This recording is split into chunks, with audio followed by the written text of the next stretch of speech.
अस्सलाम वालेकुम वरहमतुल्लाहि वबरकातुहू औज़ु बिल्लाहि मिनश शैतानिर रजीम बिस्मिल्लाहिर रहमानिर రహీం.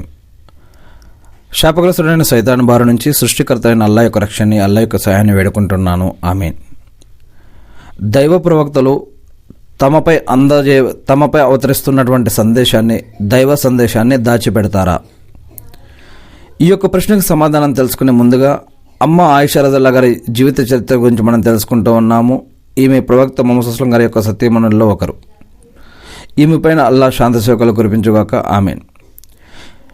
ఈ యొక్క దైవ ప్రవక్తలు తమకు అందే సందేశాన్ని దాచిపెడతారా అనే దానికి మరి అమ్మ ఆయిషా రజల్లా గారు ఏం చెప్పారు అని తెలుసుకునే ముందుగా అసలు దైవ ప్రవక్తల యొక్క బాధ్యత ఏమిటి, అసలు వారు ఎవరు అంటే అల్లాహ్ సుబ్హానహు వ తఆలా ఖురాన్లో అనేక చోట్ల తెలియజేస్తూ ఉన్నారు.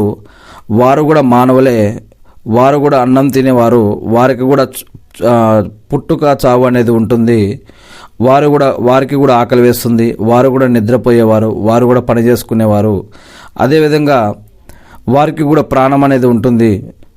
మరియు ఇంకా వారిపైన దేవుడు అనేక బాధ్యతలు పెడతాడు. వీరు మనుషులే కానీ వీరు దేవుడితో సమానం కానీ, దేవుడు లాంటి వారు కానీ, దేవుడితో భాగం కానీ ఇలాంటిది ఏమీ ఉండదు. వారు కూడా మానవులే.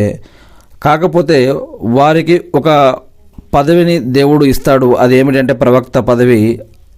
అంటే దాని యొక్క అర్థం ఏమిటంటే ప్రజలని ఎందుకు పుట్టించడం జరిగింది, వారు ఎందుకు పుడుతున్నారు, ఎందుకు చనిపోతున్నారు, ఇంతకుముందు చరిత్రలలో ఏమేం జరిగింది, మరి ఇక ముందు ఏం జరుగుతుంది, చివరికి ఏం జరుగుతుంది, మరి ఈ యొక్క చావు పుట్టుకలు మరియు ఆత్మలు వీటి విషయాలు, మరియు జిన్నులు సైతాన్ల విషయాలు, మరియు అంతిమ దినం ప్రళయ దినం జడ్జిమెంట్ డే గురించి, అసలు కర్మలంటే ఏంటి, మంచి ఏంటి, చెడేంటి, పాపం ఏంటి, పుణ్యం ఏంటి, హరాం ఏంటి, అలాలేంటి, మరియు వీటి గురించి ప్రజలకు వివరంగా తెలియచేయాలి.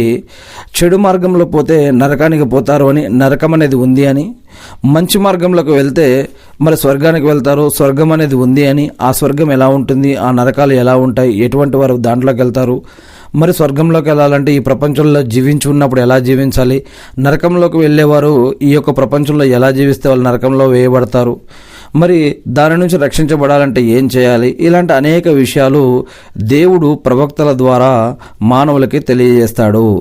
జీవన పద్ధతులు, ఆరాధనా పద్ధతులు, జరిగినవి, జరుగుతున్నవి, జరగబోయేవి, అనేక రకాల భవిష్యవాణి గురించి, మనుషులకి తెలిసినవి, తెలియనివి, చూస్తున్నవి, చూడలేనివి, అగోచర విషయాలను కూడా ఎన్నో విషయాలని ఈ యొక్క ప్రవక్తల ద్వారా మరియు ప్రవక్తలపై